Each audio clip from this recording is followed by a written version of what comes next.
আসসালামু আলাইকুম ওয়া রাহমাতুল্লাহি ওয়া বারাকাতুহু। ইন্নাল হামদুলিল্লাহ ওয়াসসালাতু ওয়াসসালামু আলা মান লা নাবিয়্যা বা'দা, আম্মা বাদ। সম্মানিত দিনী ভাই বোনেরা, যে যেখান থেকে আমাদের ভিডিওগুলো দেখছেন সকলকে দোয়া শিক্ষা অনলাইনের পক্ষ থেকে আন্তরিক মোবারকবাদ। আশা করি আল্লাহর রহমতে ভালো আছেন। আলহামদুলিল্লাহ আমিও ভালো আছি। আজকে কোন বিষয় নিয়ে আলোচনা করব অবশ্যই আপনারা থাম্বনেল থেকে বুঝে ফেলছেন।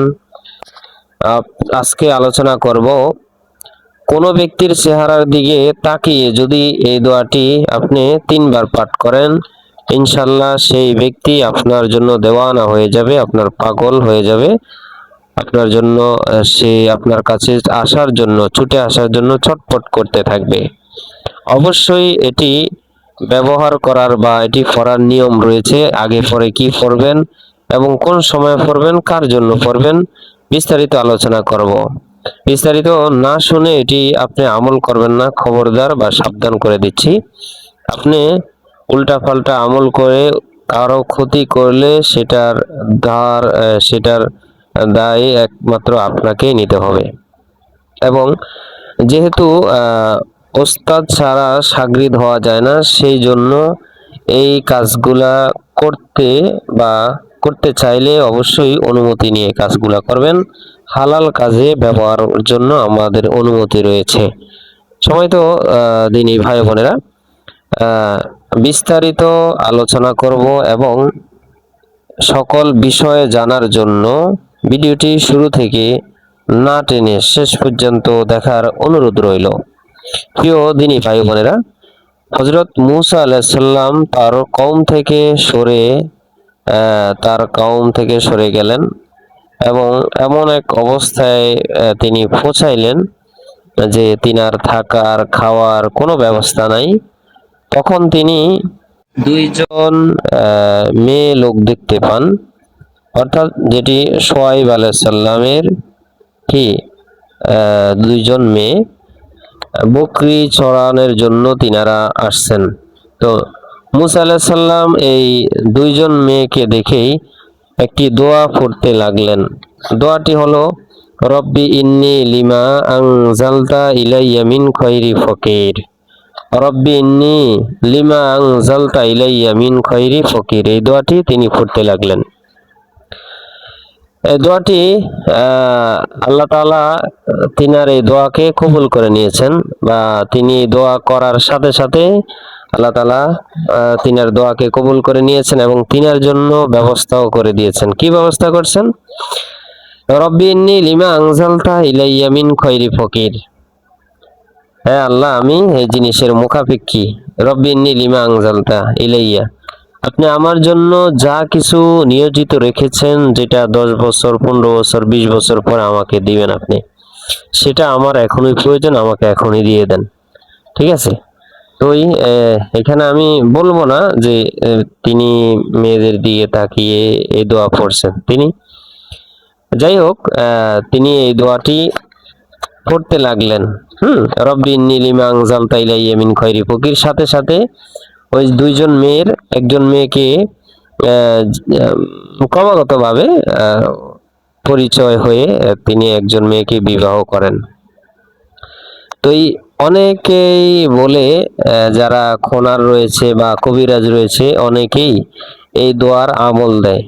যারা মনে করেন কাউকে ভালোবাসে, বলতে পারে না, অথবা বলেছে রিজেক্ট করে দিয়েছে, বা কাউকে পছন্দ করে, কারোর সাথে বিবাহ ঠিক হয়েছে কিন্তু সে বিবাহ করতে রাজি নয়, হ্যাঁ, অথবা মনে করেন কোনো স্বামী যদি পরকিয়া করে, হ্যাঁ, তার স্বামীর জন্য কি করবে, কোন স্ত্রী যদি পরকিয়া করে তো স্ত্রীকে কিভাবে সেখান থেকে ফিরিয়ে আনবে, স্বামী যদি পরকিয়া করে তাহলে কি করবে, স্বামীকে সেখান থেকে কিভাবে ফিরিয়ে আনবে, কবিরাজরা কয়েকটি আমল দেয়। তার ভিতরে এটা অন্যতম একটি আমল, যে রব্বি ইন্নী লিমা আনজালতা ইলাইয়া মিন খৈরি ফকির, এটি আপনি পড়তে থাকেন।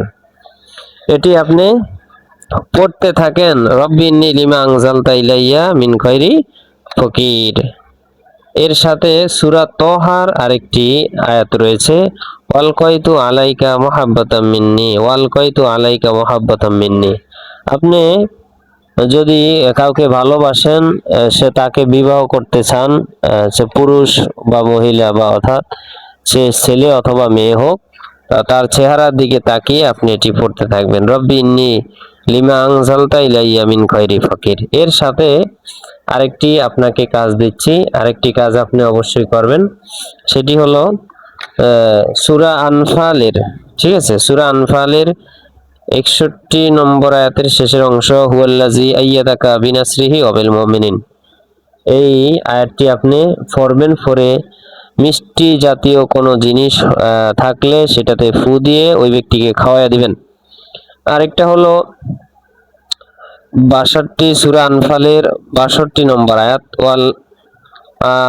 ওয়াল্লাফা বাইনা কুলুবিহিম লাউ আনফাকতা মা ফিল আরদি জামিয়া মা আল্লাফতা বাইনা কুলুবিহিম ওয়ালাকিন্নাল্লাহা আল্লাফা বাইনাহুম ইন্নাহু আজিজুন হাকিম। ঠিক আছে, ইন্নাহু আজিজুন হাকিম, এটি আপনি 11 বার পড়বেন। পরে 11 বার যদি না ধরে তাহলে 41 বার পড়বেন। পরে মিষ্টি, শরবত, পানি এগুলোর ভিতরে ফু দিয়ে যেই ব্যক্তিকে আপনি খাওয়াবেন সেই ব্যক্তি আপনার জন্য দেওয়ানো হয়ে যাবে, অর্থাৎ আপনার বশে চলে আসবে, আপনার তাবে হয়ে যাবে, আপনি যা বলবেন সেই ব্যক্তি তাই শুনবে ইনশাআল্লাহ। তো এটা আমি মনে করেন ওই যে চেহারার দিকে তাকিয়ে আপনি পড়বেন, রব্বি ইন্নী লিমা আনজালতা ইলাইয়া মিন খৈরি ফকির। একজন মেয়ে দেখছেন, দুইজন মেয়ে দেখছেন, রাস্তাঘাটে মেয়ে দেখছেন, কলেজের পাশে মেয়ে দেখছেন, যে আপনি পড়বেন রব্বি ইন্নী লিমা আনজালতা, কারণ হুজুরে বলছে, হ্যাঁ, মুসা আলাইহিস সালাম এই দোয়া পড়ে তিনার জীবন সঙ্গিনী পেয়েছেন। মুসা আলাইহিস সালাম যখন একা হয়ে গেছেন তখন আল্লাহর কাছে দোয়া করেন, আল্লাহ আমাকে জীবন সঙ্গিনী দান করেন, হ্যাঁ, আমাকে জীবন সঙ্গিনী এই দুইজন থেকে একজনকে দান করেন। তখন আল্লাহ তাআলা দুইজনের একজনকে ব্যবস্থা করে দিয়েছে। এই দোয়া পড়ছে মুসা আলাইহিস সালাম, রব্বি ইন্নী লিমা আনজালতা ইলাইয়া মিন খৈরি ফকির। আপনিও যাকে পছন্দ করেন তাকে তার চেহারার দিকে তাকিয়ে এটা পড়বেন, রব্বি ইন্নী লিমা আনজালতা ইলাইয়া মিন খৈরি ফকির। ইনশাআল্লাহ সেই ব্যক্তি যদি আপনার বিবাহর নিয়ত হয় বা বিবাহর উদ্দেশ্য হয়, তাহলে এটা পড়লে আল্লাহ তাআলা আপনার ওই ব্যক্তির হৃদয়ের ভিতরে আপনার ভালোবাসা পয়দা করে দিবে। তবে আমরা বারবার বলি, আমরা কোনো হারাম কাজের জন্য অনুমতি দেই না, বা কেউ যদি করেও এটার গুনাহগার সে নিজেই একা নিবে, আমরা এর দায়ী নয়, আমাদের টিম মেম্বার কোনো দায়ী নয়।